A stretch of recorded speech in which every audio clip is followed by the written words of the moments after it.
कुंभमेळ्याच्या पार्श्वभूमीवरती त्र्यंबकेश्वरामधल्या कुशावर्त इथे आता कुंड बांधलं जाणार आहे। त्र्यंबकेश्वरामधून वाहणाऱ्या गोदावरीवरचं सिमेंट कॉन्क्रीट सुद्धा काढलं जाईल। कुंभमेळा मंत्री गिरीश महाजन यांनी ही घोषणा केली आहे। सरकारच्या निर्णयाचं पर्यावरण प्रेमींनी सुद्धा स्वागत केलेलं आहे। त्र्यंबकेश्वरमधून वाहणारी गोदामाई आता यामुळे मोकळा श्वास घेईल, तर गोदावरीच्या काठची अतिक्रमण सुद्धा हटवण्याचा निर्णय घेण्यात आलेला आहे। गोदावरी नदी जिचा पहिल्यापासून जी प्रवाहित होत होती तशा पद्धतीने ती प्रवाहित करण्याचा निर्णय शासनाने घेतलेला आहे। या विरोधात ज्यांनी याचिका दाखल केलेली होती, गोदावरी नदीचा श्वास मोकळा झाला पाहिजे अशी त्यांची मागणी होती, त्या ललिता शिंदे आपल्या बरोबर आहेत। ताई, आपली मागणी काय होती आणि आज जो सरकारने निर्णय घेतलेला आहे की गोदावरी नदीवरचं सिमेंट कॉन्क्रीट काढून टाकायचं, आपली काय प्रतिक्रिया?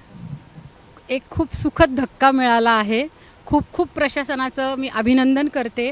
आणि जो काही ही जी काही आपली प्राचीन ऐतिहासिक असं त्र्यंबकेश्वर नगरी होती आणि आज जे काही अर्थवाहिनी आणि जीवनदायिनी आपली जी गोदावरी आहे ती उगम स्थानावरती बंदिस्त होती आणि तिचा निर्णय जर प्रशासनाने घेतला असेल हे तुमच्या माध्यमातून कळते, तर खरंच खूप खूप आनंद झालेला आहे।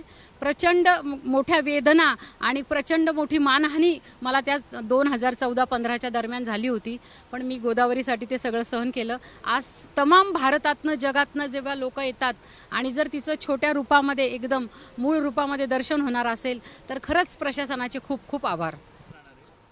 आपली भूमिका गावाबरोबर राहणार आहे।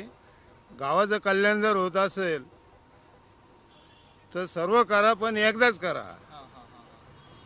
हे वारंवार करून करून आहे ना गावकऱ्यांना हैराण केलेलं आहे।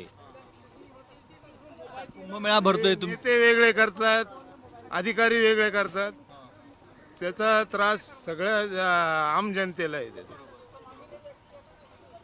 त्यामुळे ना त्यांना आहे ना जे करायचं ना ते एकदाच करून टाका, म्हणजे लोकांचे प्रश्न मिटतील। आपल्याला स्थलांतरित केलं जाईल, दुसऱ्या ठिकाणी जागा देखील दिली जाईल। हे ऐकून ऐकून आमचे बापदादे बी गेले, आम्हाला अजून न्याय मिळालेला नाही।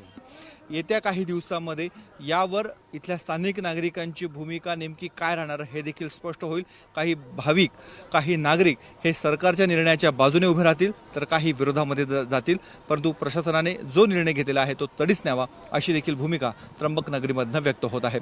कॅमेरामन किरण कटारेसह मुकुल कुलकर्णी, एबीपी माझा, त्र्यंबकेश्वर। एबीपी माझा, उघडा डोळे बघा नीट।